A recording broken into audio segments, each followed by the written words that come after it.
Gyaru, Gyaru, Gyaru, Gyaru, Gyaru, Gyaru.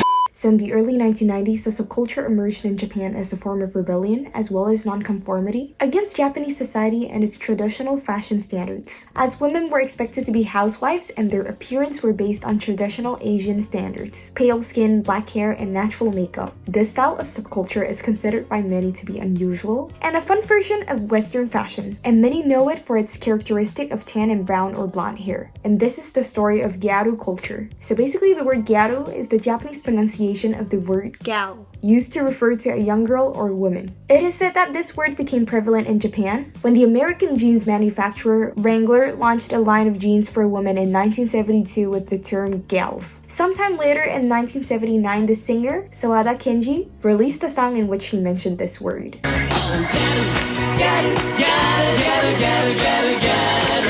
And this is how little by little the word gyaru became associated with young women of Japan who liked to have fun, enjoy fashion, and paid little attention to social protocols. And in the 1980s, magazines such as Kawaii and Pop Teen focused on representing and speaking to this type of girl, offering a more realistic, inclusive, and direct version of life and discoveries during adolescence. But in 1984, these magazines were being accused of being a bad influence on youth, which led to the general public associate the word gyaru with an uninhibited and provocative girl. Years later in the 1980s, the term gyaru began to represent a very specific social group made of young women who worked in offices and enjoyed going out at night to party and dance in nightclubs. At the same time, young university students, especially those with some sort of money from their family, began to gather in popular areas of the city such as Shibuya, where they met and celebrated their own parties, and where a new American influence style began to emerge that became known as Shibuya casual, which featured basic items such as Polo Ralph Lauren blazers, Levi jeans, and accessories such as Chanel bags, which they wore in a casual and uncomplicated way. But soon this style became popular among the middle-class kids as well, thanks to the tutorials and magazines. However, even though the vast majority of the kids who went out to have fun belonged to the upper-class families, many considered them to be juvenile delinquents. And one more important thing to know that at this time in the 1980s, Gyaru has the style of girls who attended parties, whose fashion was influenced by the beach style of Los Angeles. They wore eye-catching designer clothes and accessories, and often went to tanning salons, which laid the foundations of the Gyaru style that would later become really popular. And fast-forwarding to the 1990s, high school girls from private schools like the girls from Shibuya enjoyed expressing a rebellious attitude by spending money carelessly. They also wore designer clothes and frequented tanning salons, and that's how high school girls with slightly tanned skin and wearing accessories such as designer bags began to appear on the streets more and more, and soon became associated with the Gyaru movement. And one important note is that in the 1990s, Gyaru became more associated with high school girls wearing uniform, whereas before they were more associated with kids wearing casual wear in the 80s with tanned skin. So why did high school girls all of a sudden decide to wear their mandatory uniform instead of their casual clothes? The thing is, in the early 1980s, in Japan, girls' school uniforms were sailor-style outfits, which they would change out of whenever they wanted to walk out or walk around town, either because they didn't like being seen in their uniforms or because their school required it. In addition, these casual clothes hid the fact that they were students, so they could go out and party and shop freely. However, at the end of the decade, a situation led to a change in the uniform designs. So most of the best private schools in Tokyo noticed that they had to compete more and more to attract more students, basically because of the declining birth rates of Japan. So Japanese private schools came up with a plan to attract more students. They hired designers to redesign the uniforms and make them look more like clothes that were in fashion. And this is when private schools began to offer students uniforms with blazer, cardigan, and plain skirt sets instead of the traditional and considered childish sailor suit. And of course, students loved the change, so they began to see their uniforms as versatile garments rather than mandatory attire, wearing them to parties here and there and even on weekends. Students began to flaunt their youth instead of hiding it.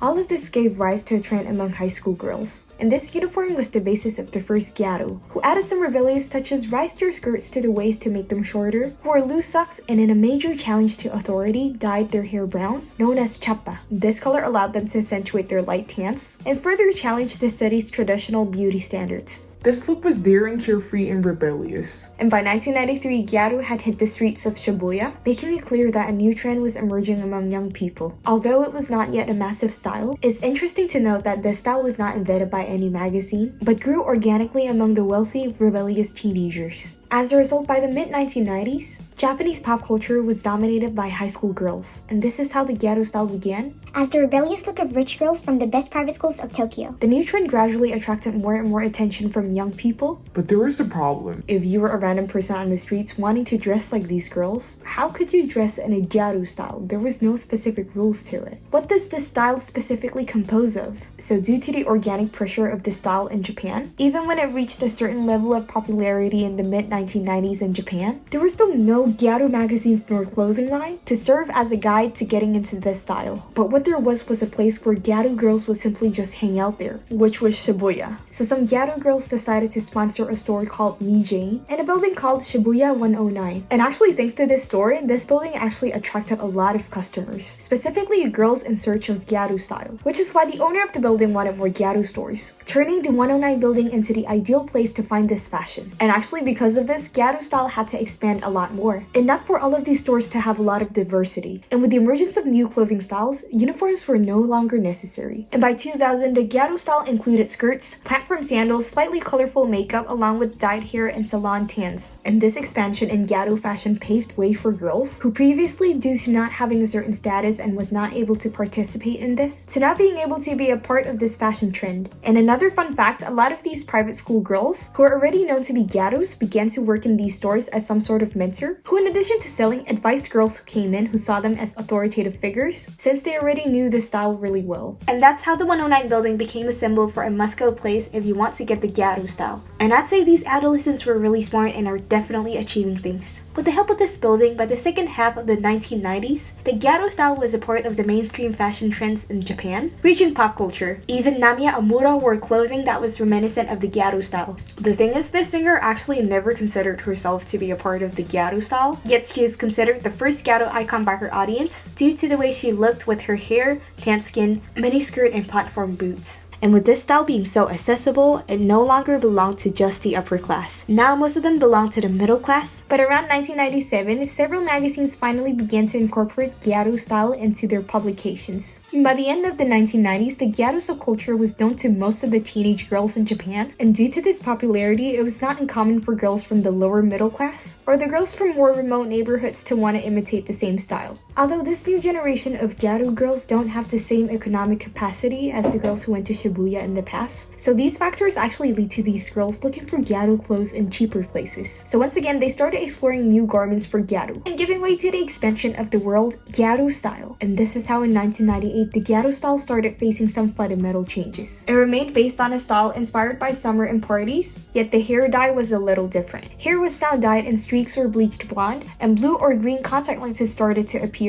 and tans became a little darker. But what attracted the most attention in this new generation of Gyaru was their use of enormous platform boots. Boots were already a part of the Gyaru world, influenced by Namiya Amuro, but this new style of boots had exaggerated and uncomfortable platforms, which made the city in general look down on them and even consider them deadly. They were challenging the traditional idea that women should be small, not just in size but also in attitude. At this point, some consider that Gyaru now seeks to impress, and other than just this fashion style, Gyaru girls also excelled in certain activities, such as para, a style of synchronized dancing accompanied by European techno music. And this was one of the characteristic pastimes of the Gyaru girls for a long time and was really popular in Japan. And even in the 2000s, the Gyaru magazines held para events. Girls wearing giant platforms were seen as exaggerated, but this was only the beginning of what would later become a really big trend. In late 1999 and 2000, some Gyaru girls began to adopt a more extreme makeup and tanning style called tangaru, and with how tanned their skins were, the makeup would become unnoticeable. So they began to use white or bright makeup around their eyes and on their lips. They also incorporated the use of false lashes to further highlight their eyes, in addition to bleaching their hair or dyeing it silver. Although this look was really extreme, it quickly became really popular among the Gyaru community. And another style derived from this would be Yamamba Gyaru, which literally translates to mountain witch. The tan was even darker, with white makeup that was only noticeable in the upper part of the eyes, and with a white line on the nose. The eyebrows were exaggerated, giving them a more arched appearance. appearance, and their hair was dyed various colors. So Japanese society and media in general frowned upon this extreme makeup style, and they also made a lot of derogatory comments about these girls. Some wondered why the Gyaru style had reached such an extreme exaggeration. One explanation given was that Gyaru girls were considered as promiscuous, so in response to this, and as a rebellion, girls who had been Gyaru for quite some time wanted to take their makeup to the extreme to avoid the male gaze. It is also said that they sought to explore and contribute new styles and stand out among the girls who had adopted the popular Gyaru style, and during this period, this phase of Gyaru style marked a departure from the original American inspirations and gave way to creation and the emergence of a completely local fashion and style. It is believed that it is exactly because of this extreme Gyaru style that it freed girls from the pressures of imitating or following the fashions of foreigners, the wealthy, or celebrities in general, and instead inspired them to be themselves. By the end of the 2000s, this style had become really accessible and had something for everyone, but around the early 2010s, the Gyaru style began to fade, and tanning, which was one of the main features of the Gyaru style, became increasingly subtle, even disappearing altogether. Makeup was also lighter, where girls could belong to any of the Gyaru substyles and choose not to tan their skin at all. And among the reasons of why the Gyaru style gradually started to fade away is the influence of the magazine and the fact that some of the Gyaru styles are just too exaggerated, making it difficult and expensive to keep up with this Gyaru trend. The Gyaru style has been present to a greater or lesser extent since the 1990s to the present day, and has also grown a lot in the Western world, giving rise to kaijin and aran, who identify with this style but are not Japanese. This community connects through social media, where they share their tastes, express their style, and organize different events. Anyways, this is how a style proposed by girls who were not afraid to be different express themselves and break the mold has become one of the most famous and iconic style of Japan. And that's it for today's episode. What do you guys think about the Gyaru style? Is it too extreme or do you love it? Let me know in the comments down below, and if you want to add on to anything that I've said today, please feel free to comment as well. I would love to know your thoughts. And lastly and most importantly, if you enjoyed this video, please give this video a thumbs up and subscribe. Anyways, bye!